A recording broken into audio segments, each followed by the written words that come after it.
প্রথমবারে মাংস শেষ হয়ে গেলে তারা দ্বিতীয়বারে আবারও 2 থেকে 3 পিস মাংস দিয়ে দেয়, কিন্তু খড়ির চুলাতে রান্না করা হয়। ছোট মাছের পুরপুরি দেখতে যেমন সুন্দর, ঘরোয়া স্টাইলে সরিষার তেল দিয়ে বানানো সালাদ মাত্র 160 টাকা।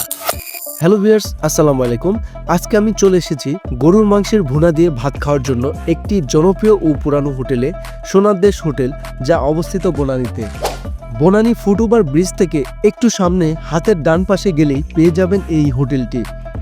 আজকে আমার সঙ্গে রয়েছে তৌফিক, আর আসলে তৌফিকের কারণে এই হোটেলে আসা। হোটেলের ভিতরে ইন্টেরিয়র ডিজাইন মোটামুটি ভালো, ভেতরে বসে খাওয়ার মতো সুন্দর একটা পরিবেশ পাবেন।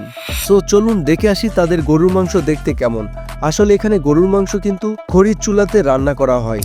গরুর মাংস ছাড়াও এখানে পাওয়া যায় ছোট মাছ। ছোট মাছের পুরপুরি দেখতে যেমন সুন্দর, খেতেও তেমন সুস্বাদু। আমরা হাত মুখ ধুয়ে খাওয়ার জন্য বসে পড়লাম। ভাতের সঙ্গে যে সালাদগুলো দেয় তা সত্যি অসাধারণ। ঘরোয়া স্টাইলে সরিষার তেল দিয়ে বানানো সালাদ খেতে দারুণ লাগে।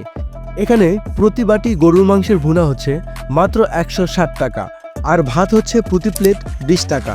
এছাড়াও এখানে পেয়ে যাবেন আনলিমিটেড মুগের ডাল একদম ফ্রিতে। এখানে গরুর মাংসের কোয়ান্টিটি সত্যি চোখে পড়ার মতো। প্রতি বাটিতে যে পরিমাণ মাংস দেয় তা অনেক হোটেলের তুলনায় বেশি। সবচেয়ে মজার বিষয় হচ্ছে প্রথমবারের মাংস শেষ হয়ে গেলে তারা দ্বিতীয়বারে আবারও 2 থেকে 3 পিস মাংস দিয়ে দেয়। এটা খুবই কমন একটা ব্যাপার এখানে, এবং এটাই এই হোটেলের অন্যতম দারুণ দিক। যখন হোস্টেলে থাকতাম তখন প্রায় আমরা রাতে এখানে খেতে আসতাম।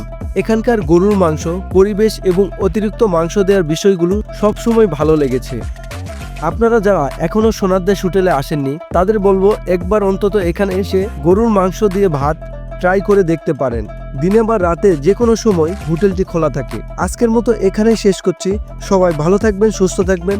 দেখা হবে আবারও নতুন কোনো একটি ভিডিওতে। আল্লাহ হাফেজ।